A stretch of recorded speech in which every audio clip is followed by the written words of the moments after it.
दोस्तों नमस्कार।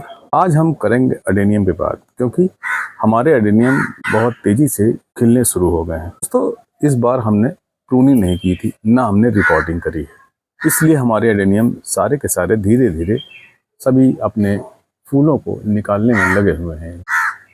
इस बार हम ग्राफ्टिंग भी नहीं कर पाए। कारण इसका है कि हमारे पास कोई ऐसी डाल नहीं बची है ग्राफ्टिंग करने वाले पौधों के लिए जिसमें कली ना हो। इन विशेष परिस्थितियों में अब एक बार फ्लावरिंग जब ख़त्म हो जाएगी तब हम ज़रूर इसमें थोड़ी सी कटिंग करेंगे और थोड़ी सी ग्राफ्टिंग करेंगे, अगर समय और मौसम हमारे अनुकूल रहा। क्योंकि अगर मौसम बहुत ज़्यादा गर्म हो जाएगा और उस समय ये बचाना मुश्किल होगा कि आपकी ग्राफ्टिंग फेल होने की संभावना ज़्यादा होगी, तो हम ग्राफ्टिंग को थोड़ा सा एक्सटेंड करेंगे और आगे देखेंगे जब मौसम थोड़ा सा ठंडा होगा तब। देखिए ये सारे के सारे अडेनियम बहुत पुराने हैं, कई वर्षों पुराने हैं, और इनमें बिना किसी, देखिए ये पूरा देखिए आप देख रहे हैं पूरा का पूरा अडेनियम जो है कलियों से भरा हुआ। अभी हम 10-12 दिनों में आपके पास पुनः पेश होंगे तो आपको दिखाएंगे कि कितने खूबसूरत फूल लगे हुए हैं। जी हाँ, ये सारे के सारे अडेनियम, एक नहीं, दो नहीं, 10 नहीं, ये जितने हमारे पास में 50-100 के आसपास सारे के सारे फ्लावरिंग मोड में हैं।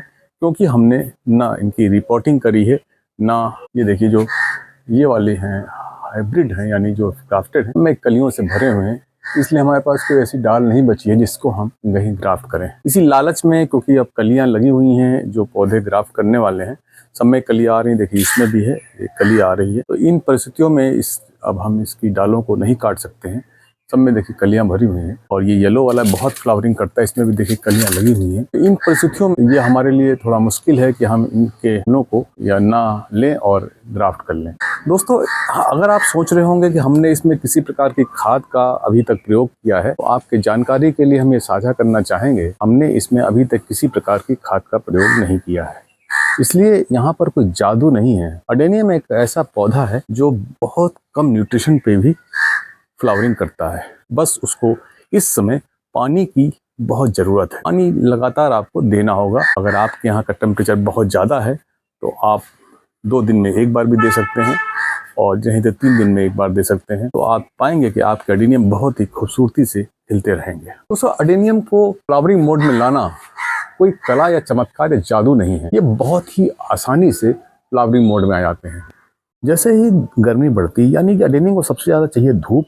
अगर ये आपके अडेनियम खुली धूप में, तेज़ धूप में रखे हुए हैं और टेम्परेचर बढ़ रहा है, तो ये समझ लीजिए आप में फ्लावरिंग आ ही जाएगी। अडेनियम को खाद से ज़्यादा ज़रूरी है बहुत अच्छी, तेज और 6-7-8 घंटे की कड़ी धूप, गर्मी, और साथ में पानी की मात्रा समुचित और संतुलित। अगर मिट्टी ऐसी बनी होगी पानी आसानी से निकल जाए, तो पानी और धूप ही खाद है। बस आपको मिट्टी का चयन अच्छा करना है। हमारी कोई भी ऐसी, देखिए हमने तो प्लास्टिक के गमले में भी लगा रखा है, और आप देख रहे हैं पानी पूरा भरा हुआ है। और ये भी देखिए, ये हमारा मिट्टी है। तो हमारा जो सॉइल है वो मोरंग है। मोरंग डाली है, बड़ी वाली मोटी, जो मोरंग को, यानी जो हमारी जो कंस्ट्रक्शन वाली जो मोरंग आती है जिससे कि घर वगैरह बनते हैं, इसको जब चाला जाता है तो इसकी जो मोटा पोर्शन होता है उसको हमने इस्तेमाल किया है। ऐसे मीडिया है हमने लिया है, जो मोरंग मोटी का, वो 70% हमने लिया हुआ है, और 5% हमने वर्मी कंपोस्ट मिलाई है। करीब 4-5% नीम की खली मिलाई थी जब हमने इसको रिपोर्ट किया था लास्ट ईयर। इस साल हमने रिपोर्ट नहीं किया है, ये हम आपकी जानकारी के साझा कर रहे हैं। हमने ना रिपोर्ट किया है, ना हमने इसमें कोई फर्टिलाइजेशन किया है। लेकिन हाँ, अब क्योंकि जब ये फ्लावरिंग मोड में आ चुके हैं, सारे के सारे अडेनियम हो गए हैं एक्टिव, तो अब हम इनमें थोड़ा सा वर्मी कंपोस्ट, थोड़ी सी, यानी एक गमले, बड़ा गमला है जैसे इस तरह का बड़ा गमला है, इसमें हम 2 चम्मच वर्मी कंपोस्ट, 1 चम्मच नीम की खली, 1 चम्मच ऑर्गेनिक पोटास, और थोड़ी सी बोन मील। हमने किसी प्रकार के फंगिसाइड का छिड़काव इन पर नहीं किया है।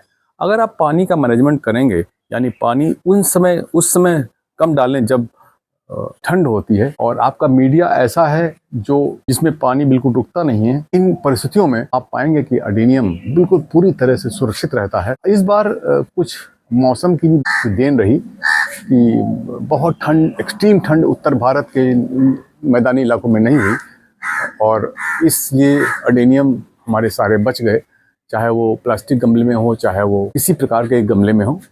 देखिए हमारे पास कुछ और अडेनियम उस तरफ है। देखिए हमारे पास इधर भी कुछ अडेनियम आपको दिखाते हैं। ये देखिए हमारे पास कुछ अडेनियम इधर में रखे हैं।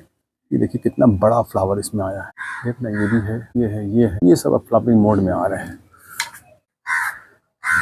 तो अडेनियम बहुत ही अच्छा पौधा है, बहुत ही अच्छा फ्लावरिंग करने वाला। ऐसा है कि ये अब हमारे फ्लावर्स जो हैं कम से कम फ्रिक्वेंटली आते रहेंगे।